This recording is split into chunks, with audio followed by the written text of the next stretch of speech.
마태복음 6장 10절 우리 함께 합독하도록 하겠습니다. 나라가 임하오시며 뜻이 하늘에서 이루어진 것 같이 땅에서도 이루어지이다. 아멘. 이 말씀은 하나님께서 하신 말씀을 통해서 주신 교훈의 제목, 시작. 나라. 아버지 하나님, 오늘 또한 이 자리에 머리 숙인 귀한 믿음의 심령들, 하나님 나라가 임하시오며 뜻이 하늘에서 이루어진 것 같이 땅에서도 이루어지는 놀라운 역사가 일어나게 하옵소서. 예수님의 이름으로 기도드립니다. 아멘. 우리가 믿음 생활하면서 살아가는 모든 삶이 오직 주께만 향해 있다면 이것보다 더 큰 축복이 없다라는 것을 다시 한 번 더 깨닫습니다. 그렇다면 오늘 우리 고수들 모두가 이 말씀 따라 온전히 순종하면서 이 말씀 실행 실천에 옮기기 전 내 마음판에 새겨져야 되고, 내 마음판에 새겨진 삶이 삶 속에서 배어져 나오고, 삶 속에서 배어져 나온 그 말씀이 주위 모든 사람들에게 하나님 영광, 기쁨이 될 수 있는 그러한 복된 말씀이 되어야 된다. 이것을 다시 한 번 더 깨닫습니다. 그래서 주기도문 했을 때 주일 오전 예배 때 우리가 말씀을 들었습니다. 그 말씀을 들었을 때 오늘날 현대인들, 그러니까 교회에 나오지 않는 사람이나 교회에 나오는 사람이나 그리고 또한 비신자들, 불신자들이나 한결같이 소원하고 소망하는 모든 것들이 이 세상 잘 먹고 잘 살고 잘 누리고 하는 사업 번창하고 통통하고 자녀들 좋은 대학 가고 출세하고 아프지 않고 건강하게 해달라는 것, 이게 바로 오늘날 현대인의 기도였다. 그래서 우리가 말씀을 통해서 깨달았습니다.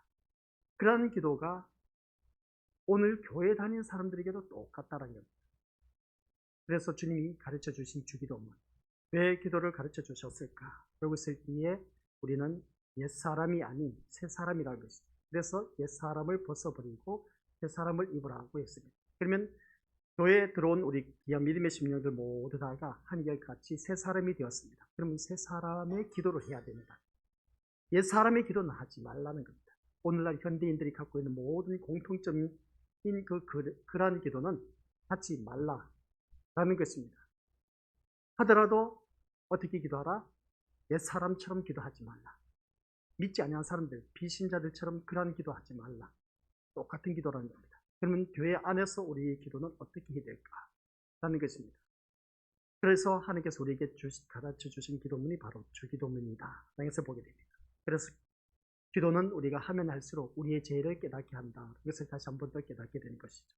그래서 우리의 죄가 어느 누구를 막론하고 믿음 생활 하다 보면 자꾸 자기 자신의 욕망이 생기기 마련입니다. 그래서 이 욕망을 포기하고 그리고 또한 내려놓아야 되는데 내려놓지 못한 그 모습을 보게 됩니다.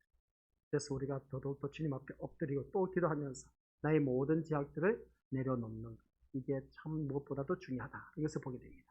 그러면서 이제 지난 시간 9절 말씀이죠. 우리 아버지여, 하늘에 계신 우리 아버지여, 이름이 거룩히 여김을 받으시오며 라고 하는 말씀, 이 말씀을 바라봤을 때 오늘 우리 건축들 모두 다가 이 말씀처럼 주기도문의 의미가 무엇인지 다시 한 번 더 우리에게 새롭게 말씀하고 있음을 보게 됩니다. 그래서 주기도문은 아무나 하는 사람이 아니다.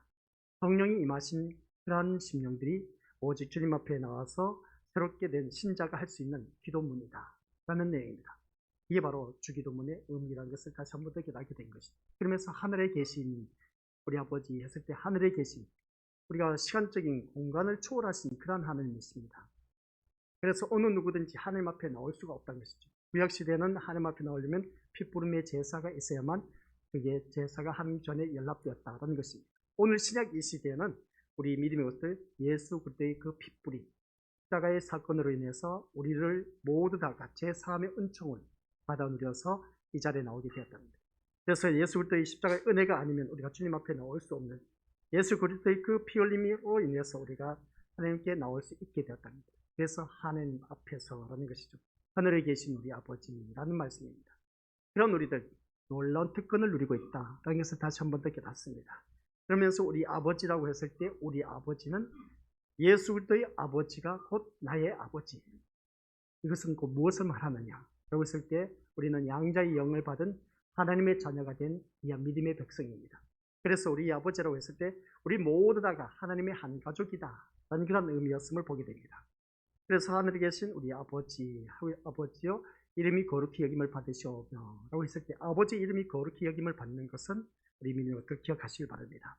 아버지가 기뻐하시는 것은 우리가 세상에서 잘 되어서 모든 일들 하나님이 기뻐하시는 것이 아니라 우리 모두 다가 하나님을 믿는 믿음의 자녀들 아들을 영화롭게 하는 것이 하나님이 기뻐하시는 것이다 라는 것입니다. 이게 바로 하나님의 이름이 거룩히 여김을 받으시오며 라는 내용인 것입니다. 그래서 하나님이 기뻐하시는 것은 다른 것이 아니라 하나님의 아들 예수 그리스도께서 영화롭게 하는 것, 그게 바로 오늘 이 자리에 앉아 계신 비건속들이 해야 할 것이다. 그래서 아까 기도 가운데 모이기를 피하는 어떤 자들이 습관과 같이 하지 말고 라고 우리 찬양한 우리 원실 선생이 멘트로 말씀했죠. 그런 것처럼 모이기를 힘쓸 줄 아는 자, 이게 바로 하나님이 기뻐하시는 것이다 라는 내용입니다. 그런 가운데 이제 오늘 말씀 바라보니까 10절 말씀, 뭐가 임하옵시며 나라가 임하옵시며 라고 했습니다. 나라. 오늘 우리 것들 이 말씀 잘 들으셔야 됩니다. 나라가 얼마나 중요한 것인가.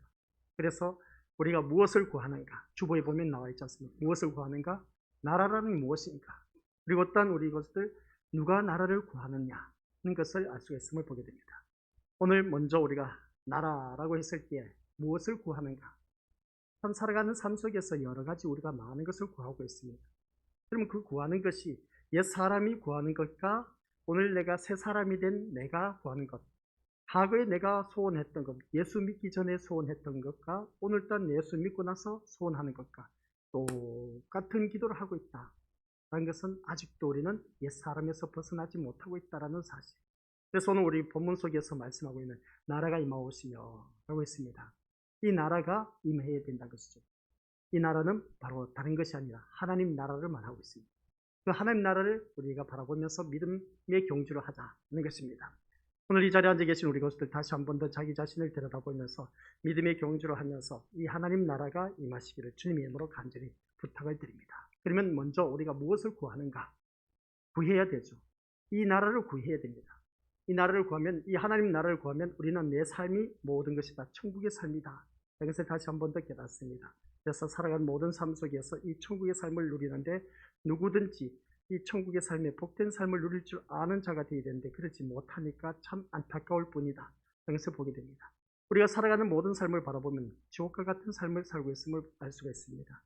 우리는 하하호호하면서 즐겁게 행복하게 사는 그 모습을 보면 정말 저 사람들은 뭐가 저렇게 좋을까? 그래서 주위 사람들이 그러지 않습니까? 교회 다니면서 뭐가 저렇게 좋았었는 날마다 웃으면서 사는지 몰라. 그렇게 표현한 경우가 참 많이 있음을 보게 됩니다. 바로 그거인 것이죠. 하나님 나라가 임했기 때문에 기쁨과 즐거움과 행복함 속에서 살다 보니까 웃음이 끊이지 않는다는 것을 알 수가 있습니다. 그러면 오늘 우리 본문 속에서 이제 무엇을 구하는가라고 했을 때에 우리는 예수님의 초림, 예수님의 초림이라는 것은 예수님이 이 땅에 오신 날을 말하는 겁니다. 이 땅에 우리가 12월 25일이 성탄절이라고 다들 그렇게 말하는데 이거는 언제 오신지 날짜는 정확하게 정해져 있지는 않습니다. 그래서 예수님이 이 땅에 태어나셨을 때 그게 바로 초림이라고 하는 겁니다. 처음으로 이 땅에 태어나신 우리 주님. 그래서 이 예수 그리스도 초림으로 시작되고 예수님의 재림, 다시 오실 우리 주님을 바라보면서 지금 믿음의 경주를 하고 있습니다. 구약시대에 있는 사람들은 오실 메시아 예수님을 바라보면서 그들이 계속 하나님을 믿어왔습니다. 그래서 신약시대에 와서 예수님이 오셨습니다. 그게 초림인 것이죠. 그러면 지금 우리가 믿는 예수님은 어떤 예수님이냐? 다시 오실 예수님. 다시 오실 예수님을 바라보면 하나님 나라가 완전히 임하게 됩니다. 완벽하게 하나님 나라가 임하게 된다는 것이죠. 그래서 예수님의 그 재림으로 완성될 하나님 나라의 소망을 두고 믿음으로 우리가 지금 살아가고 있다는 것입니다. 오늘 이 자리에 앉아 계신 우리 것들에게 정말 잘하셨습니다. 집에서 편안히 쉴 수가 있는데 더욱더 직장에서 일하신 분들은 참 피곤하실 겁니다. 그럼에도 불구하고 이 자리에 나와서 말씀 듣는 그 자체가 하나님 나라가 임했다는 것을 꼭 기억하시고 그러면 오늘 이 시간 내가 주님 앞에 나왔으면 이 하나님 나라를 내 삶 속에서 어떤 것이 정말 하나님 나라인 것인가를 새롭게 오늘 재조명해 주실 겁니다. 그러면 이 말씀을 듣고 그 나라가 날마다 우리에게 임해야 된다는 것을 꼭 기억하시고 오늘 꼭 하나님 나라를 날마다 우리가 누리면서 살아가시길 주님 이름으로 간절히 부탁을 드립니다. 그래서 오늘 우리들에게 기도를 강조하기 위해서 인용하는 성경 구절들이 참 많이 있음을 보게 됩니다. 기도와 연관된 구절이 비유를 인용하면서 마치 열심히 기도하는 것이 주의 뜻인 것처럼 가르치지만 이런 사람들이 인용하는 성경 구절은 모두가 인위적으로 해석할 뿐이다 라는 것을 보게 됩니다. 주의 뜻과는 전혀 상관없는 그런 기도를 계속 성경 구절을 어떻습니까? 인위적으로 가르치고 하는 그 모습을 보게 되는데, 가령 우리가 잘 알고 있는 것처럼 우리 같이 읽어보죠. 마태복음 7장 7절 8절 시작. 구하라 그리하면 너희에게 주실 것이요, 찾으라 그리하면 찾아낼 것이요, 문을 두드리라 그리하면 너희에게 열릴 것이니 구하는 이마다 받을 것이요, 찾는 이는 찾아낼 것이요, 두드리는 이에게는 열릴 것이니라. 아멘. 이 말씀 구절 모르신 분 누가 있겠습니까? 그죠? 구하라, 찾으라, 두드리라 하는 이 말씀 다들 잘 알고 있습니다. 이 말씀을 바라봤을 때 우리가 대개 어떻게 이해를 하고 있느냐는 겁니다. 주실 때까지 구하고 찾아낼 때까지는 찾고 열릴 때까지는 두드리는 것이 기도라고 대부분 그렇게 이해하고 들어왔습니다. 저 또한 우리 것들에게 그렇게 말씀해 왔습니다. 과연 이것이 성경이 말씀하는 기도입니까? 그래서 오늘 우리 것들 새롭게 또 기도를 써내려 가시길 바랍니다. 물론 기도는 구하는 것이고 찾는 것이고 두드리는 것입니다. 그러나 중요한 것은 구하고 찾고 두드리는 것. 이 중요한 것은 뭐냐? 무엇을 구하고 찾고 두드리는가에 있다는 겁니다. 우리 믿음의 것들 무엇을 구하고 무엇을 찾고 무엇을 두드리느냐. 이게 오늘 우리가 다시 한 번 더 기도에 대해서 초점을 맞춰야 됩니다. 늘 우리가 구하고 찾고 두드리라. 그러면 하나님께서 주실 것이다. 이 모든 것을 다 그렇게 주실 것이다. 그렇게 했는데, 그러면 우리가 무엇을 구하고 찾고 두드려야 하느냐라는 말씀입니다. 그래서 성경에서는 완벽하게 답을 해놓으셨습니다. 마태복음 6장 33절 시작. 그런즉 너희는 먼저 그의 나라와 그의 의를 구하라. 그리하면 이 모든 것을 너희에게 더하시리라. 아멘. 오늘 말씀 제목이 뭐라고요? 나라라고 했습니다. 근데 여기서 말씀하고 있는 것이 너희는 먼저 무엇을 구하라? 그의 나라. 그의 나라가 뭡니까? 하나님 나라를 말하고 있습니다. 하나님 나라와 무엇을 구하라? 그의 의를 구하라. 하나님의 의를 구하라. 이 말씀입니다. 그러면 이 말씀을 곰곰이 생각해 보시기 바랍니다. 그런즉 너희는 먼저라는 이 먼저라는 단어가 나옵니다. 이 먼저라는 단어를 바라보니까 그의 나라와 그의 의를 구하는 것은 기도할 때의 순서를 가르쳐 주는 것일까? 우리 믿었을 때 먼저라고 하니까 순서를 가르치는 것이다 라고 대부분 그렇게 이해하고 계시다 봅니다. 어떤 사람들은 그럽니다. 우리 믿음 생활하다 보니까 기도에도 순서가 있다라고. 그래서 즉 먼저 구할 것과 나중에 구할 것이 있다고 하면서, 그래서 그의 나라와 그의 의는 언제 구해야 하는 것이고 자기 문제는 나중에 구해야 한다라고 이렇게 말하기도 하는 것을 보게 됩니다. 저도 또한 그렇게 우리 믿음의 식구들에게 알려주고 가르쳐 왔습니다. 하지만 오늘 이 시간에는 다시금 이제 뒤집으시길 바랍니다. 헷갈리시죠? 그러면 여기서 말씀하고 있는 먼저 그의 나라와 그의 의를 구하라는 것은 기도의 순서를 정해주시기 위함이 아니라는 것 아시겠습니까? 기도의 순서를 정하기 위해서 주신 말씀이 아니라는 것. 그러면 이 말씀을 우리가 어떻게 받아들이냐라고 했을 때에 자세히 보시기 바랍니다. 그런즉 너희는 먼저 그의 나라와 의를 구하라. 그리하면 이 모든 것을 너희에게 더하시라. 그러니까 다른 기도도 있지만은 가장 먼저 해야 할 것이 뭐라고요? 그의 나라와 그의 의를 구하라고 하는 것은, 이 말씀은 우리 것을 기억하시기 바랍니다. 우리에게 있어서 관심 전부는 오직 그의 나라와 그의 의가 되어야 된다는 그런 말씀이에요. 내 모든 삶의 관심은 오직 하나님 나라와 하나님의 의뿐이다 라는 그 말씀의 내용입니다. 그래서 오직 하나님 나라와 하나님의 의를 구하라. 교회 왜 다니십니까? 우리 믿음들. 그렇죠. 천국 가기 위하여. 그래서 하나님 나라를 구하라는 말이에요. 하나님 나라를 구하기 위해서는 하나님의 의가 없으면 우리 하나님 나라에 갈 수가 없다는 겁니다. 오늘 이 자리에 앉아 계신 우리 것들, 그러면 과연 이 말씀을 바라봤을 때 예수님이 가르치신 기도에서 하늘에 계신 우리 아버지께서 또한 말씀하고 있습니다. 우리가 이름이 거룩히 여김을 받으시오며 라는 기도를 하라는 말씀을 들었습니다. 과연 이것이 우리가 평소에 기도하던 내용이던가, 이거를 다시 한번 자기 자신을 살펴보자는 겁니다. 하나님의 이름이 거룩히 여김을 받으시오며 라고 했는데, 대부분 우리가 생각하기를 내 이름이 거룩히 됨으로 말미암아 아버지의 이름이 거룩히 여김을 받게 되는 것이다 라고 그렇게 생각하는 경우가 참 많이 있음을 보게 되고 착각해 왔다는 것입니다. 그래도 내 이름이 세상에 알려지면 이게 하나님의 영광이지 않느냐. 내가 이렇게 된 것은, 이 높은 자리에 오르게 된 것은 온전히 하나님 은혜로 말미암아 되었다라고 그렇게 말하는 것을 볼 때 이것이 하나님의 영광 드러내는 것이 아니냐. 그렇게 우리 다들 알고 있지 않습니까? 그런데 성경 말씀은 여기서 볼 때 이름이 거룩히 여김을 받으시오며 라고 했을 때 밑바탕에 깔고 있는 것은 우리 것들 기억하시길 바랍니다. 내 이름이 거룩히 됨으로써 아버지 이름이 거룩히 여김을 받는 것이 아니란 것. 아버지의 이름 앞에서 인간의 이름은 낮아져야 할 이름에 지나지 않는다. 그런 것을 꼭 기억하시길 바랍니다. 그만큼 가치 없는 이름이라는 것을 우리가 다시 한 번 더 깨닫자는 것이죠. 그런데 과연 우리가 이런 기도를 하고 있느냐는 것이죠. 자꾸만 기도를 하면서 내가 자기 의를 드러내기를 원하는 그런 기도를 하고 있지 않는지, 또한 내 이름이 드러남으로 인해서 많은 사람들이 우러러볼 때에 이것이 하나님이 기뻐하시는 것이 아닌가 하면서 어떻습니까? 우리가 기도하는 것을 다시 이 말씀을 통해서 이름이 거룩히 여김을 받으시오며 라는 이 말씀 속에서 자기 자신을 한번 들여다보자는 겁니다. 그래서 온통 기도하는 것을 바라보면 내가 조금 남들보다 나아지고 드러내기를 좋아하고 모든 사람들로부터 칭찬받고 존귀와 존경함의 대상이 되기를 원하는 그런 우리들의 모습, 그런 기도로 얼룩진 우리들의 모습이 아니냐 하는 것을 보게 됩니다.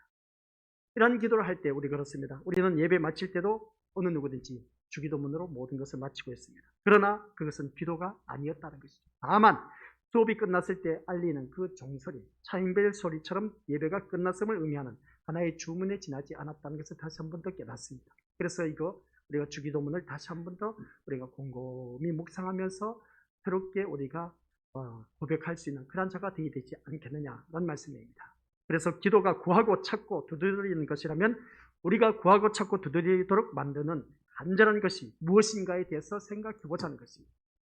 그 간절함은 아버지의 이름이 거룩히 여김을 받는 것. 아시겠습니까? 그래서 기도는 진심으로 내가 할 수 있는 것이 아니라는 것을 다시 한 번 더 깨닫습니다. 그래서 예수님은 이어서 그 다음 뭐라고 합니까? 나라가 임하시오며 하고 기도하라고 하시는 것을 본데, 자, 그러면 이 기도는 어떤 내용을 담고 있을까? 나라란 무엇인가? 오늘 이 자리에 앉아 계신 나라는 무엇입니까? 하나님 나라라고 다 말하고 있습니다. 그러면 우리 대한민국은 나라 아닙니까? 나라입니까? 나라죠, 그죠? 그리고 이웃 나라 누가 있습니까? 일본도 있죠. 지금 동계올림픽 하고 있는 데가 어디죠? 중국. 편파 판정으로 참 우리나라가 많은 억울한 그것을 덮어쓰고 있는 것을 보게 되는데, 그래서 금메달을 딸 수 있었는데도 불구하고 그들의 잘못된 판정으로 인해서 금메달을 놓친 그런 모습을 보게 됩니다. 이런 모습을 바라볼 때 나라에는 힘이 있고 건세가 있습니다. 그렇죠? 그러면 이 기도가 어떤 내용을 담고 있는지를 알려면 무엇보다도 먼저 우리가 나라가 무엇인가를 알아야 된다는 겁니다. 나라. 그래서 나라가 무엇인가를 모르면 제각각 자기 마음대로 상상의 나라를 펼칠 수밖에 없습니다. 결국 예수님이 말씀하신 나라는 사라지고 지구상에는 모든 나라들, 수많은 나라가 존재하는 것처럼 우리 머릿속에는 여러 모습의 나라가 존재하게 될 것임을 보게 됩니다. 코로나19가 이제 종식되면 우리나라로 여행 오기를 원하는 외국인들이 그렇게 많다는 겁니다. 그래서 나는 이 코로나 종식되면 어느 나라로 여행 갈까 하면서 우리 것들 많은 고민을 하고 계신 분들 계시죠. 우리 연락하신 분들은 아유 가봤자 뭐 그게 그거지 뭐 하는 그렇게 생각하실 분들은 계시지만, 그러나 젊으신 분들은 그럴 겁니다. 이 코로나가 끝나면 나는 어느 나라에 꼭 여행 가고 싶어 하는 그런 경우가 있음을 보게 됩니다. 그래서 나라가 무엇인가에 대해서 안다는 것은 참 어려운 문제입니다. 왜냐하면 우리는 지금 보이지 않는 나라에 관해서 이야기하려고 하기 때문에 그렇습니다. 보이는 나라에 관해서 이야기해 주는 것은 아주 쉽습니다. TV를 통해서, 매스컴을 통해서, 또한 사진이나 책을 통해서 얼마든지 그 나라에 대해서 설명하고 보여줄 수가 있습니다. 이 나라는 어떻고 저 나라는 어떻다라고 우리가 충분히 말해줄 수가 있다는 것이죠. 그런데 보이는 나라가 있으면 보이지 않는 나라가 있다는 겁니다. 내일 새벽 예배 시간 말씀입니다. 보이는 세계와 보이지 않는 세계가 있습니다. 겹쳐지는 것. 그럼 오늘 이 자리에 앉아 계신 우리 것들, 보이는 나라는 일본이다, 대한민국이다, 중국이다, 캐나다다, 미국이다, 뭐 다 보이는 나라는 얼마든지 우리가 설명할 수 있습니다. 그러면서 영상을 통해서 볼 수도 있고, 그래서 우리가 매스컴을 통해서 얼마든지 모든 것을 알 수가 있습니다. 그런데 보이지 않는 나라, 이 보이지 않는 나라에 대해서 이야기하는 것은 아무리 설명한다고 해도 우리 민족들 이해할 수가 없고 확인할 수가 없다는 겁니다. 그러니 어려울 수밖에 없다는 것이죠. 그래서 성령이 함께 하시면서 말씀을 통해서 마음으로 그 나라를 우리가 봐야 할 수밖에 없다라는 내용입니다. 그래서 그 나라를 우리가 바라봐야 된다는 거죠. 본문에서 말씀하고 있는 나라가 성령 하나님께서 우리에게 조명해 주신 그 나라이다 하는 말씀입니다. 그래서 저는 이 시간에 성령 하나님께서 우리 건속들 심령 속에 깨닫게 해주시고 우리 믿음의 것들을 그 심령 속에 하나님 나라에 대해서 확실하게 새겨지기 있습니다. 주님의 이름으로 간절히 부탁을 드리고 싶습니다. 그래서 예수님이 말씀하신 나라는 곧 하나님의 나라입니다. 하나님 나라, 우리 믿음의 것들 하나님 나라 가기 위해서, 천국 가기 위해서 오늘 이 자리에 나오지 아니하셨느냐는 것이죠. 그죠? 죽으면 우리 천국 가셔야 돼요. 하나님 나라 가셔야 돼요. 지옥 가면 절대로 안 돼. 아셨죠? 지옥은 우리 믿음의 것들 얼마나 고통 속에 있는지 몰라요. 내가 이 세상 아플 때는 약 먹고 병원에 가서 진료받고 주사 맞고 수술하고 하면은 나을 수가 있어서 그 고통이 끝날지 모르지만은 지옥은 한번 아프기 시작하면, 고통이 시작하면 영원토록 그냥 그 고통 속에서 산다는 겁니다. 그런 지옥에 우리가 가서는 안 된다는 것이죠. 그래서 하나님께서 주기도문 가운데서 나라가 임하오시며 라고 하는 것을 보게 되는데, 이 나라는 바로 하나님 나라가 말씀하고 있다는 것을 기억하시기 바랍니다. 그러면 이 하나님 나라는 신약에서 출발한 것이 아니라 하나님의 약속으로 이미 구약에서부터 출발되었다라는 사실입니다. 구약에 볼 수 있는 하나님의 나라는 어느 나라입니까? 다윗의 왕국입니다. 다윗 왕국을 의미할 수가 있다는 것이죠. 그 다윗 왕국이 어떤 왕국인지 아십니까? 이스라엘 백성들 택함 받았습니다. 그래서 우리에게도 왕을 달라 했습니다. 사울 왕이 초대 왕이 되었습니다. 근데 정권을 제대로 했다? 못했습니다. 그 다음 정권 누가 잡았다? 다윗 왕이 잡았습니다. 다윗 왕이 잡았을 때 그 다윗 왕이 바로 하나님 나라의 꿈꾸는 왕국이었습니다.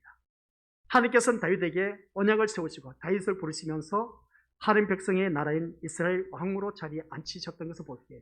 그리고 하신 말씀이 뭐냐? 사무엘하 7장 16절 시작. 내 집과 내 나라가 내 앞에서 영원히 보존되고 내 왕위가 영원히 경고하리라 하셨다 하라. 아멘. 이 말씀을 바라보면 다윗을 향해서 이제 내 집과 내 나라가 내 앞에서 어떻게 영원히 보존되고 내 왕위가 영원히 경고하리라 하셨다 하라 라고 했습니다. 이 말씀을 보면 다윗의 자손으로 인해서 어떻습니까? 계속해서 이제 이스라엘 역사가 이어져 가고 있습니다. 근데 중간에 가서 다윗의 아들 솔로몬 다음에 그 다음 그의 아들들이 어떻습니까? 이제 나라가 갈려진 것을 보게 됩니다. 남유다와 북이스라엘 갈라진 것이죠. 그래서 남유다가 계속해서 이어져 내려가다가 마지막에 가서 바벨론 포로로 잡혀가서 다 어떻습니까? 포로 생활할 수밖에 없던 것을 보게 됩니다. 그런 모습을 바라보았을 때, 그러면 이 말씀을 보면 내 집과 내 나라가 내 앞에서 영원히 보존되고 또한 내 왕위가 영원히 경고하리라 하셨다 하는 이 말씀이 사무엘하 7장 16절에서 기록된 말씀입니다. 근데 이 말씀이 그대로 지금 성취되어 가고 있다는 사실입니다. 그래서 다윗의 나라가 영원할 것임을 약속하고 계신데, 그러면 영원히 보존될 이 나라가 다윗의 자손으로 오신 누구? 예수 그리스도의 나라라는 겁니다. 영원한 나라가 바로 다윗의 자손 예수 그리스도로 말미암아 완전하게 그 나라가 오게 된다는 것이죠. 이게 바로 예수 그리스도의 나라라는 것이죠. 이 나라가 어떤 나라인가는 다윗 왕국에서부터 이미 드러났습니다. 이제 정말 정신 챙겨야 됩니다. 그러면 어떤 것을 정신 챙기라는 것이냐? 다윗은 전쟁에 나가서 진 적이 있다 없다? 없습니다. 전쟁에 나가서 진 적이 없습니다. 전쟁을 통해서 이방 국가를 정복하면서 이스라엘의 강함을 드러내면서 강성대국으로 나아갔던 그 다윗 왕. 일찍이 다윗은 블레셋의 골리앗 단군, 거대한 그 거인 골리앗을 때려눕힌 것을 보게 됩니다. 그것으로 시작해서 공식적인 출발을 했던 것을 보게 됩니다. 하지만 다윗은 전쟁을 자신의 전쟁으로 보지 않았다? 자신의 힘으로 전쟁을 보지 않았다는 겁니다. 그래서 다윗이 골리앗과 싸울 때도 하신 말씀이 있음을 보게 됩니다. 사무엘상 17장 47절 시작. 또 여호와의 구원하심이 칼과 창에 있지 아니함을 이 무리에게 알게 하리라. 전쟁은 여호와께 속한 것인즉 그가 너희를 우리 손에 넘기시리라. 아멘. 이 말씀입니다. 전쟁은 누구에게 속한 것이다? 여호와께 속한 것이다. 하나님 손 안에 있다. 그래서 다윗은 가는 곳곳마다 전쟁에서 승리했습니다. 왜? 승리할 수밖에 없었던 이유는 여호와께 속한 것이라는 것을 확신을 갖고 있었기 때문에 그는 나가서 싸우는 것마다 다 이겼습니다. 이때부터 다윗은 전쟁을 여호와께 속한 여호와의 전쟁으로 여겼다는 겁니다. 즉 사람의 힘이 아니라 여호와의 힘으로 전쟁을 하는 이가 이스라엘의 왕이라는 것입니다. 하나님은 그러한 다윗의 자손으로 메시아를 보내겠다고 약속을 한 것이죠. 그래서 아까 말씀한 것처럼 사무엘하 우리가 7장 16절 말씀이 그대로 이루어진 것을 보게 됩니다. 즉 사람의 힘이 아니라 여호와의 힘으로 전쟁을 하는 이가 이스라엘 나라의 왕이란 것, 이 말씀을 볼 때에 그래서 하나님께서는 그러한 다윗의 자손으로 우리 메시아 예수 그리스도를 이 땅에 보내셨다는 것을 약속을 하고 됩니다. 그 결과 왕이 우리에게 오셨다는 말씀입니다. 따라서 이 땅에 오신 왕은 전쟁을 하심으로 자기 백성을 구하시고 지키시는 왕이고, 또한 그 전쟁은 사람의 힘을 요구하지 않고 다만 하나님의 힘에 의한 전쟁임을 보게 됩니다. 그래서 이것과 연관된 성경 구절이 있습니다. 다윗의 그 왕위가 영원토록 보존된다라고 했지 않습니까? 그래서 다윗은 나가서 싸우는 곳마다 이겼다 졌다 이겼다. 이긴 이유가 무엇 때문에? 네, 바로 그겁니다. 전쟁은 여호와께 속한 것이라. 하나님이 함께 하시니까 모든 전쟁에서 싸워서 이겼다라는 겁니다. 이 말씀이 신약 성경에 그대로 옮겨놓은 성경 구절이 있습니다. 우리 한번 보도록 하겠습니다. 마태복음 12장 28절. 참 중요한 말씀입니다. 시작. 그러나 내가 하나님의 성령을 힘입어 귀신을 쫓아내는 것이면 하나님의 나라가 이미 너희에게 임하였느니라. 아멘. 하나님 나라가 이미 너희에게 임하였다고 합니다. 그러면 이 말씀 앞에 구절 보시기 바랍니다. 내가 하나님의 성령을 힘입어 무엇을 쫓아내면? 귀신을 쫓아내는 것이면 너는 하나님 나라가 이미 너희에게 임하였다. 라는 그런 말씀의 내용을 하고 있습니다. 이 말씀입니다. 아직도 무슨 말씀인지 잘 모르죠. 구약에서는 보이는 나라가 이스라엘 나라였습니다. 신약에 와서는 보이는 나라가 하나님 나라인데 보입니까? 안 보입니까? 보이질 않습니다. 구약에는 대표적으로 보이는 나라 다윗의 왕국 이스라엘을 말하고 있습니다. 근데 다윗이 정권을 잡았을 때 나가는 곳마다 전쟁을 해서 이겼습니다. 이긴 이유는 누구 때문에? 여호와께 속한 것이기 때문에. 하나님이 그 전쟁을 일으키고 승패는 하나님의 손아래 있다는 것을 확신을 갖고 있었기 때문에 다윗은 모든 싸움에서 이겨서 승리했습니다. 이게 보이는 나라였습니다. 오늘날 신약 시대에 와서 보이지 않는 하나님의 나라, 보이지 않는 하나님의 나라, 영적인 세계입니다. 근데 이 영적인 세계, 마귀 사탄, 귀신을 쫓아내는 것이면 이미 하나님 나라가 너희에게 임하였다라고 하는 것을 보게 됩니다. 이 말씀입니다. 하나님 나라입니다. 보이는 나라와 보이지 않는 나라를 비교하면서 우리에게 말씀해주고 있는 이 말씀. 그래서 오늘 우리 것들 귀신 들리고 눈 멀고 벙어리 된 자를 예수님이 고쳐주신 무리들이 다윗의 자손이 아니냐면서 다들 놀라고 있는 것을 보게 됩니다. 그러자 백성들의 마음이 예수님에게로 쏠릴 것을 염려한 바리새인들이 예수님이 하신 일을 이신의 왕 바알세부를 힘입어서 한 것이라고 그렇게 말한 것을 보게 됩니다. 이에 대해서 예수님은 뭐라고 합니까? 사단은 어떻게 내쫓아내느냐? 그러면 분쟁이 일어나서 그 나라가 제대로 서겠느냐? 아니, 한 나라가 분쟁이 일어나면 그 나라가 견고하게 서갈 수 있느냐는 그 말씀입니다. 바로 우리 오늘 이 말씀, 예수님께서 그렇게 말씀하고 있음을 보게 됩니다. 그러니까 여기서 보면 우리가 성령을 힘입어 귀신을 쫓아낸 것이라고 말씀하고 있는 것을 볼 때, 성령을 힘입어 귀신을 쫓아내셨다는 것은 앞서 말한 대로 다윗의 전쟁이 여호와께 속했다는 것과 같은 의미다. 그런 것을 보게 됩니다.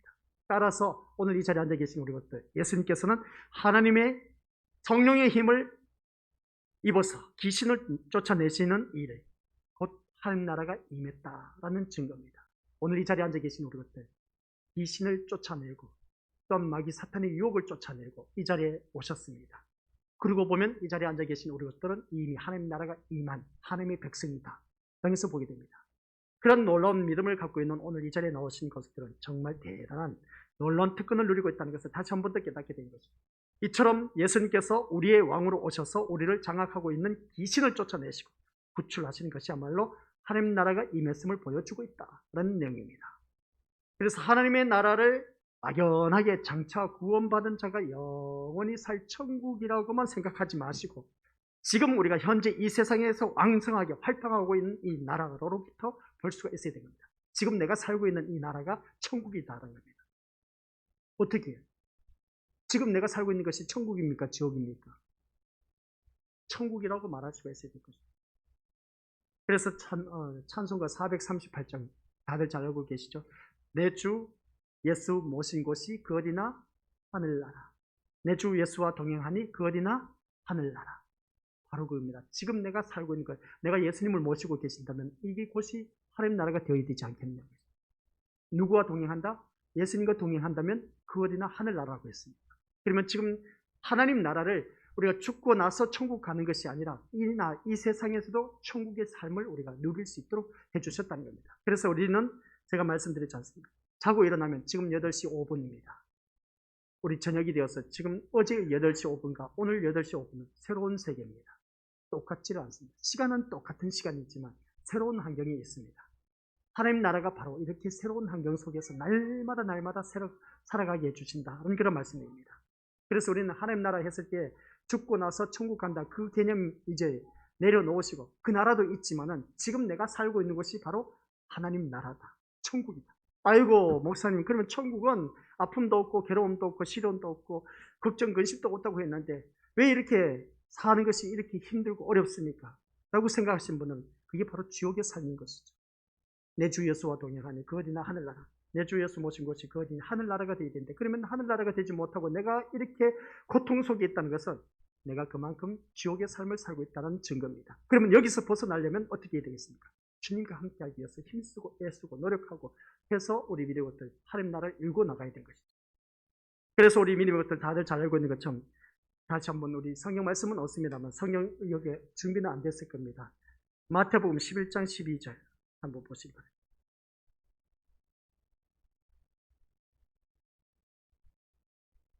마태복음 11장 12절 시작. 세례 요한 때부터 지금까지 천국은 침노를 당하나니 침노하는 자는 빼앗느니라. 천국은 뭐라고요? 침노하는 자의 것이라고 했어요.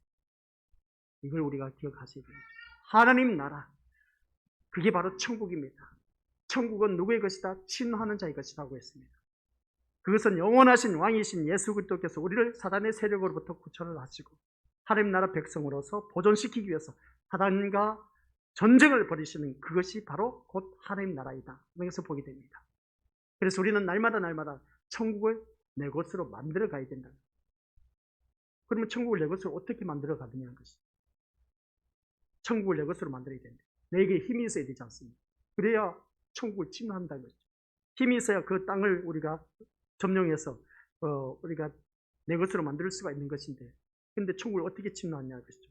마귀 사탄의 그 지고 있는 세계를 물리쳐야 된다. 물리치기 위해서는 우리는 영적 세력을 키워나가야 된다. 힘을 키워나가야 된다. 그러기 위해서는 하나님의 말씀을 들어야 된다. 오늘 이 자리에 나오신 우리 것들 참 잘하셨습니다. 그래서 힘을 키우기 위해서 오늘 이 자리에 나와서 하나님의 말씀을 듣고 있다는 겁니다. 내가 하나님의 말씀을 아는 것만큼 천국은 내 것이 될 수가 있다는 말씀입니다. 하나님의 말씀을 모르면 당할 수밖에 없습니다. 그래서 하나님의 말씀을 많이 알면 알수록 날마다 우리 성경 말씀 보는 이유가 뭐겠습니까? 천국을 내 것으로 만들기 위해서는. 그래서 그것은 천국은 침노하는 자의 것인데 그 깨달음 속에서 한 진리 말씀을 깨닫고 나면 내가 예전에 이것 때문에 전전긍긍하면서 참 괴로워했는데 아이고야 지금 말씀 보니까 이거 별거 아니네. 깨닫는 그 순간 자유함을 누리고 있습니다.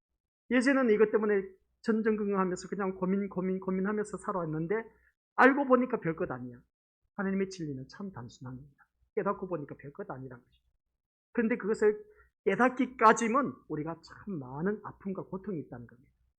그래서 우리가 천국은 침노한 자의 것이라고 했을 때 내가 하나님의 말씀을 깨닫기까지 많이 아는 것까지 지식적으로 누구든지 많이 성경 구절을 외울 수가 있습니다. 그런데 그 구절마다 제대로 말씀을 깨닫게 되면 하나님 나라는 내 것이 될 수가 됩니다. 자유함을 누릴 수가 있답니다. 그래서 자유함을 누린다는 것은 세상 것에 이제 우리가 욕심을 내지 않고 하나님 나라에 대한 소망을 갖게 된다는 거죠. 그래서 우리는 이 자리에 앉아 계신 우리 모든 믿음의 식구들이 하나님 나라에 대한 소망을 갖고 이 세상에서도 이미 천국은 이미 임하였다고 했습니다. 그 마귀 사탄 귀신을 쫓아낸 그곳이면 우리는 이미 하나님 나라가 너희에게 임했다고 했습니다. 그런데 귀신을 쫓아내지 못하고 마귀 사탄을 쫓아내지 못하면 그곳은 지옥입니다. 오늘 이 자리에 앉아 계신 우리 것들은 참 잘하셨습니다. 그 나라를 우리가 소유하기 위해서 그 귀신, 마귀의 유혹을 물리치고 이 자리에 나온 그 자체가 이미 하나님 나라가 임했다는 것을 알 수가 있습니다. 그러면 성경 말씀 바라보니까 나라에 임하오시며 라고 했을 때 누가 나라를 구하는 건가? 누가 나라를 구해야 됩니까? 이 하나님 나라, 그것은 본인 우리 스스로가 구해야 되지 않겠습니까? 예수님은 하나님 나라가 이미 임했다고 말씀하셨습니다. 그죠? 그런데 이미 임한 나라를 임하게 해달라고 기도하라는 이유는 도대체 무엇일까? 기도는 이미 하나님 나라에 임했는데 또다시 우리 주님께서 가르쳐 주신 기도문을 바라보니까 이 하나님 나라를 다시 한번 어떻습니까? 11절 말씀, 10절 말씀 보니까 나라가 임하오시며 한 이 말씀을 바라보니까 이미 임한 나라를 임하게 해달라고 기도하라는 이유는 도대체 뭐냐는 것이죠. 이제 마지막 결론입니다. 이걸 알아야 돼요. 이미 임한 나라를 다시 임하게 해달라고 하니 그 이유는 무엇일까? 이것은 우리의 현실에서 그것을 답을 찾을 수가 있습니다. 지금 여러분의 마음은 사단으로부터 완전히 벗어났습니까? 아직도 사단과의 싸움이 있습니다. 일단은 예배 드리러 나온 것을 보면 사단으로부터 벗어났다고 말할 수가 있습니다. 이 사단의 세력과 전혀 상관이 없이 살아가고 있습니까? 그러면 그분은 완벽한 천국에서 살고 있다라고 말을 해도 과언이 아닌 겁니다. 근데 우리들의 마음은 그게 아니라는 거죠. 마음으로는 정말 주님께만 순종하고 믿음의 길을 가고 싶어 한다고 해도 우리의 삶을 들여다보면 여전히 육신의 정욕을 쫓아가고 살아가고 있는 것을 보게 됩니다. 정말 사단으로부터 벗어난 신자라면 육신을 쫓아가는 모습이 없어야 마땅하다는 것입니다. 근데 아직도 우리는 어떻습니까? 육신의 정욕을 쫓아가고 있지 않습니까? 세상의 일을 쫓아가고 있지 않습니까? 그러고 보면 우리는 아직도 하나님 나라가 완벽하게 임했다, 임하지 못했다, 임하지 못했다. 그러면 그것을 물리치면은 하나님 나라가 임하게 된다는 것이죠. 그런데 여전히 사단의 미혹에서 자유롭지 못하고 육신의 욕망에 이끌려서 수시로 말씀을 외면하고 살아간다는 것은 아직 완전한 하나님 나라가 임한 것이다, 임한 것이 아니다, 임한 것이 아니라는 것이죠. 그래서 하나님 나라가 임하오시며 라고 말합니다. 날마다 날마다 하나님 나라가 임해야 됩니다.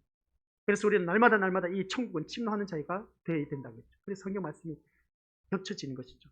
천국은 침노하는 자의 것이다. 하나님 나라가 임하오시며 말씀이 같은 것입니다. 날마다 날마다 우리가 구해야 할 것은 하나님 나라가 임하게 해달라고 해요. 그래서 그 날마다 날마다 임하기 위해서는 우리는 천국을 침노해야 된다고 했죠. 말씀을 아는 것만큼. 아셨죠? 그러면 오늘 이 말씀 통해서 우리가 살아가는 모든 삶 속에서 아직도 하나님 나라가 완전히 임한 것은 아닙니다. 내가 계속해서 자신과의 싸움에서 이 마귀 사탄과 싸워서 이겨야만이 이 하나님 나라가 내 것으로 확장되어져 간다 하는 그런 말씀입니다. 그래서 완전한 하나님의 나라는 장차 예수님이 다시 오실 재림의 때 사단과 그의 부하인 그 귀신들 모두 다 무저갱에 가두었을 때 요한계시록에 나와 있지 않습니까? 그때에서야 하나님 나라가 완전히 임하게 됩니다. 주님이 언제 오실지 몰라. 그런데 우리는 깨어있어야 돼. 깨어있어야 되는데 슬기로운 다섯 처녀처럼 깨어있어야 되지. 그런데 그렇지 못했을 때는 일어난 다섯 처녀처럼 기름을 준비하지 못하면 우리가 누구든지 신랑을 맞이할 수가 없습니다. 하나님 나라에 갈 수가 없다는 것이죠. 그런데 여전히 우리 사단의 미혹에 어떻습니까? 이 말씀을 바라보니까 미혹을 받아서 늘 엎치락뒤치락 하면서 그냥 이 자리에 나오지 못하신 분들이 정말 안타깝다는 겁니다. 그래서 우리는 다시 오실 우리 그 하나님의 완전한 하나님 나라 올 때까지 예수님 우리의 왕으로서 우리를 장악하고 그딴 이 모습을 볼 때 이 예수님께서 우리를 장악하고자 하는 그 사단과 전쟁을 벌이시면서 우리를 지키시고 보존하고자 하시는 것으로 하나님 나라를 맛보는 우리들. 그래서 우리는 지금 또한 예수님과 함께함으로 말미암아 천국의 맛을 보고 있지만은 아직도 완벽하게 천국의 맛을 누리지 못하고 있는 우리들의 현실입니다. 그 이유는 사단이 가만히 나를 내버려 두지 않고 있다는 것이죠. 지금은 예배의 말씀 듣다 보니까 그래 나는 일단은 사단과 싸워서 이겼기 때문에 이 자리에 나온 자체는 이미 너희에게는 하나님 나라가 임한 것 맞습니다. 근데 이제 예배 끝나고 집으로 들어가면 어떻습니까? 또 으르렁거리면서 서로 질투, 분쟁하면서 좋지 못한 껄끄러운 관계, 지옥의 삶을 살고 있다는 것을 보게 됩니다. 사단과의 싸움에서 이겨야 되는데 그렇지 못한 경우가 참 많이 있다는 것을 보게 됩니다. 그러면서 여전히 우리는 사단의 유혹으로부터 자유롭지 못한 자신을 보면서 사단으로부터 완전히 해방된 하나님 나라의 완성을 소망하게 됩니다. 이게 바로 우리가 천국입니다. 완벽하게 임하기.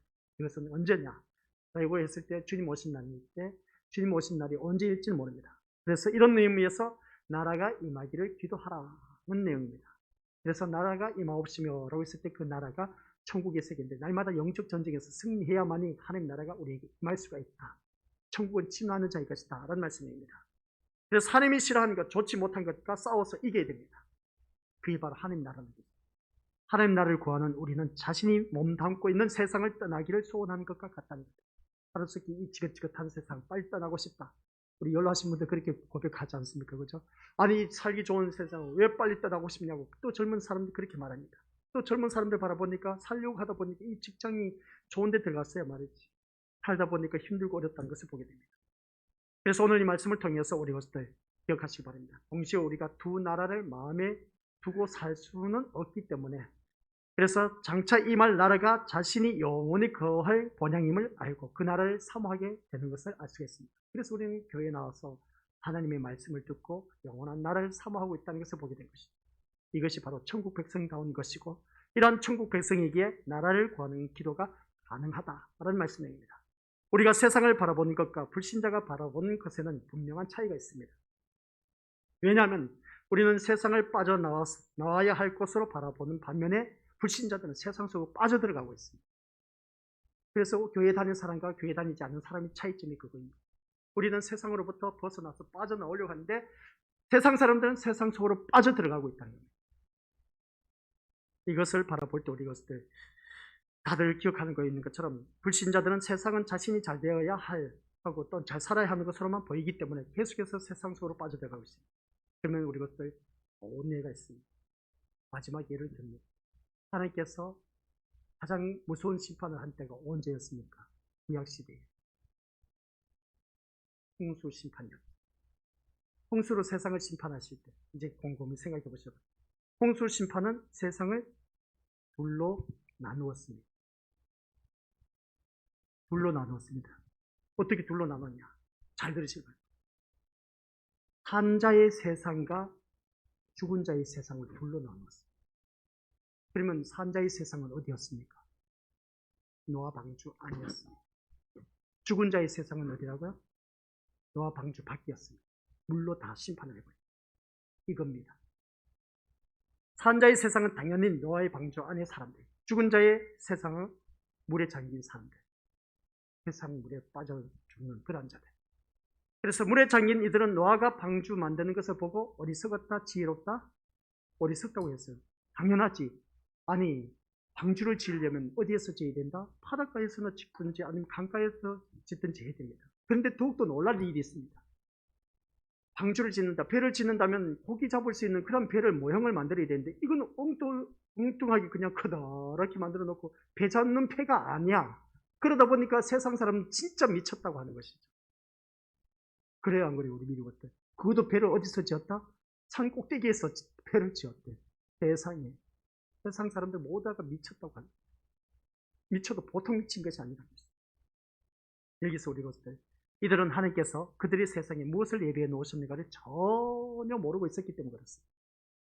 심판이 임박한 세상을 못 봤기 때문에 모든 관심은 세상에서 사는 일에 도움이 되고 필요한 것으로만 향해 있던 그들의 모습이었습니다.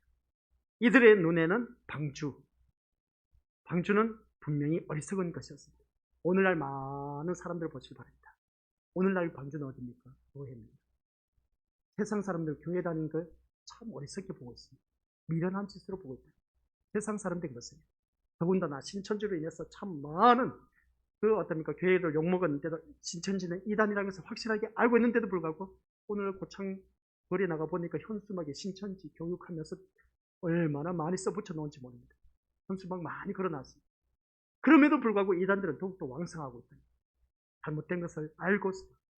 그래서 오늘 딴 세상 사람들은 교회는 방주는 분명히 어리석은 짓이고 세상을 살아가는 일에 불필요하고 무가치한 것으로 여겨지는 것을 알 수가 있습니다.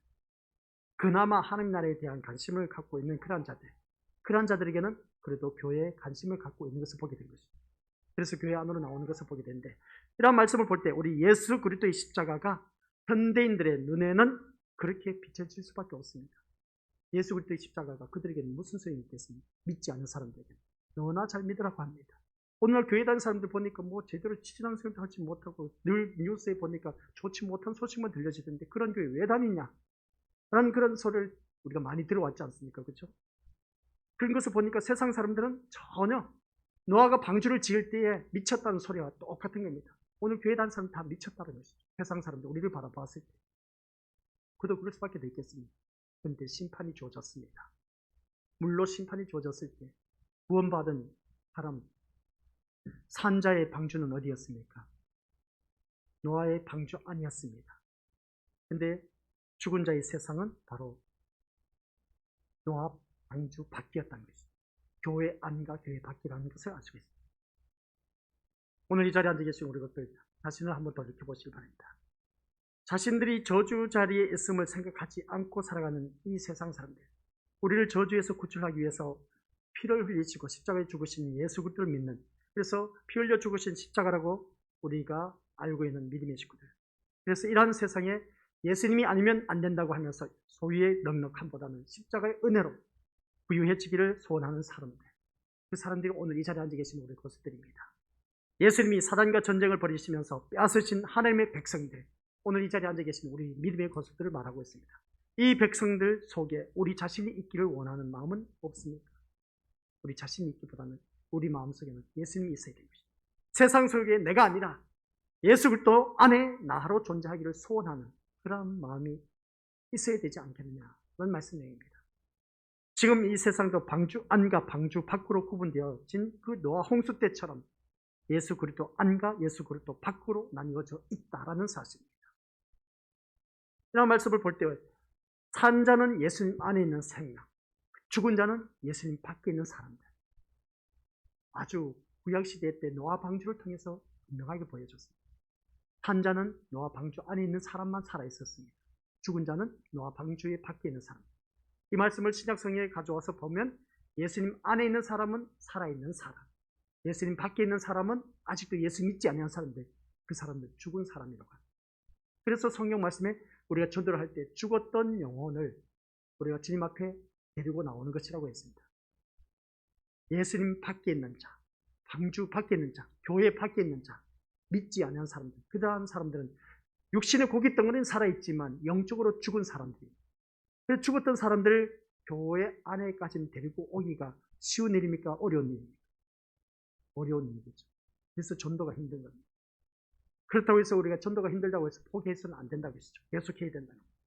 그래서 오늘 이 자리에 앉아 계신 우리 것들, 오늘 우리에게 주어진 세계는 두 세계가 있다는 것을 다시 한번 느껴봤습니다. 이 나라를 바라보면서 죽은 자의 나라가 있고 산 자의 나라가 있다는 거예요. 보이는 나라가 있고 보이지 않는 나라가 있다는 거예요. 그러면 우리는 지금 보이는 나라에 살고 있지만 보이지 않는 나라에 또한 속해서 살아가고 있다는 사실. 예수님 안에 있는 사람은 산 자이지만 예수님 밖에 있는 사람은 죽은 사람이다. 이것을 기억하면서 우리는 대단한 특권을 누리고 있다. 그래서 노아 방주 물의 심판이 주어졌을 때는 비가 엄청 40주야 비가 쏟아 부어졌습니다. 그러다 보니까 그 산꼭대기에 지었던 방주가 두둥실 떠다니기 시작했습니다. 근데 그 밑에 있었던 모든 사람들은 물에 수장되어서 죽어버렸습니다. 오늘 이 세상 사람들이 똑같습니다. 노예 안에 있는 우리들, 노아 방주 안에 있는 사람, 살아있는 사람들, 교회 밖에 있는 사람들, 죽은 사람들. 근데 그 심판이 언제 임한지 아무도 몰라요. 그 심판이 임할 때까지는 이 방주 안에 우리가 계속해서 살아가야 됩니다. 교회 안에서 계속 살아가니까, 그러면 목사님 계속 교회 안에서 24시간 계속 있어야겠네요. 그러면 더욱더 좋죠. 먹고 살만한 모든 것이 다 준비됩니다. 그러나 우리가 늘 마음은 이 하나님의 교회를 향해 있어야 됩니다. 그러지 않으면 죽은 자의 심판이 주어지면 모두 다가, 구약에서는 물로 심판했지만 오늘날 이 시대는 불로 심판한답니다. 그 불이 어떤 불일지 우리는 여러 신학자들이 표현을 합니다. 전쟁이 일어나서 그 포탄이 호가 쏟아지고 수탄이 터지고 해서 불바다가 되는 그것을 말하기도 하고, 그랬다는 어떻습니까? 북한이 갖고 핵무기, 이게 불바다로 만든 것을 가장 강력한 무기다 하면서 그렇게 표현한 것을 많이 보게 되는데, 이 불의 심판, 물의 심판, 우리 것들 그 심판이 언제 임할지는 모릅니다. 근데 그때까지 우리는 방주 안에서 살아가야 된다. 방주를 계속 지어가야 됩니다. 교회를 계속 지어가야 된다는 거죠. 우리 믿음의 집을 계속 지어가야 된다는 거죠. 그러기 위해서는 우리가 잠시라도 우리가 게으름을 피워서는 안 된다는 겁니다. 언제 주님 오실지 모릅니까? 그래서 오늘 이 두 세계가 있다는 것을 극명한 차이를 나타내고 있습니다. 산 자의 세상과 죽은 자의 세상. 그래서 하나는 산 자의 세계이고 하나는 죽은 자의 세계임을 바라볼 때, 죽은 자의 세계에서는 무엇을 했든 어떻게 살았든 결국 영원한 죽음으로 끝나게 되어 있습니다. 우리는 이것을 알기 때문에 항상 세상으로 이끌리는 자기 욕망을 한탄하면서 하나님 나라가 임하기를 소원하면서 교회에 나와서 말씀을 듣고 말씀을 들으면서 이 방주를 계속해서 지어가야 됩니다. 세상 사람들은 교회 다니는 이 코로나 시국에 미쳤다, 뭐하러 교회 다니냐 그렇게 외칠지 모르지만 그러함에도 불구하고 미쳤다는 소리를 들으면서도 교회에 나가서 신실하게 예배에 임하는 그런 우리가 되었을 때 이 나라가 임한다라는 사실. 그래서 오늘 우리 것들 기억하시기 바랍니다. 보이는 나라와 보이지 않는 나라가 있다고 했습니다. 그래서 우리는 보이는 나라는 얼마든지 소개시켜 줄 수가 있지만 보이지 않는 나라는 알 수가 없습니다. 성령 하나님이 임하십니다. 그래서 성령 하나님이 깨달음을 주신 그 나라가 오늘 우리 미리로서 말씀을 들어서 알고 있습니다. 그러면 죽은 자의 세상이 아닌 산 자의 생명으로 오늘 이 자리에 앉아 계신 우리 것들은 모두 다가 주님이 언제 오실지 모르지만 그날을 바라보면서 믿음을 경주하면서 그 하나님 나라가 날마다 임해야 된다. 그래서 하늘에 계신 우리 아버지 하면서 아버지의 나라가 임하오시며 하는 그 말, 그 하나님 나라가 임한다는 것을 내가 침노해야 된다. 천국은 침노하는 자의 것이다 라고 하는 것입니다. 그러기 위해서 내가 하나님의 말씀을 듣고 또 듣고 들으면서 하나님의 말씀으로 무장해 나가는 것만큼 하나님 나라는 내 것이 될 수가 있다라는 사실. 이것을 제대로 알고 우리가 믿음 생활 하자는 겁니다. 괜히 이 자리에 나와서 오늘 하루 중 모든 것을 다 끝나고 집에서 편히 쉴 수가 있는데도 불구하고 이 자리에 나온 것은 정말 잘한 일입니다. 하나님 나라의 임한 산자의 모습인 것. 노아 방주 안에 있는 8식구와 똑같은 모습입니다. 너무나 잘하고 계십니다. 이것을 끝까지 하나님 나라 가는 그날까지 계속해서 이 방주를 지어가야 됩니다. 언제 심판이 임할지 몰라. 아셨죠? 그날이 임할 때까지 우리 미래오석들 하나님 나라가 완전히 임할 때까지만 우리 계속해서 방주를 지어가면서 자기의 그 우리 하나님 나라를 계속해서 만들어 가시길 주님의 이름으로 간절히 축원드립니다. 아버지 하나님 은혜 감사드립니다. 오늘 또한 우리가 하나님 나라에 대해서 말씀을 들었습니다. 보이는 세계와 보이지 않는 세계, 산자의 세계와 죽은 자의 세계가 있다고 했습니다.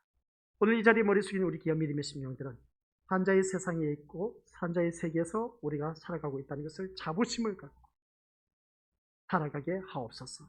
구약시대 때 노아 방주 사건, 이것을 보면 가장 극명하게 드러내고 있습니다. 그 방주는 교회입니다. 교회 안에 있었던 노아의 가족 식구들은 다 살아났지만 물의 심판이 임했을 때, 그러나 방주 밖에 있었던 많은 생명들은 물에 수장되어서 죽었습니다.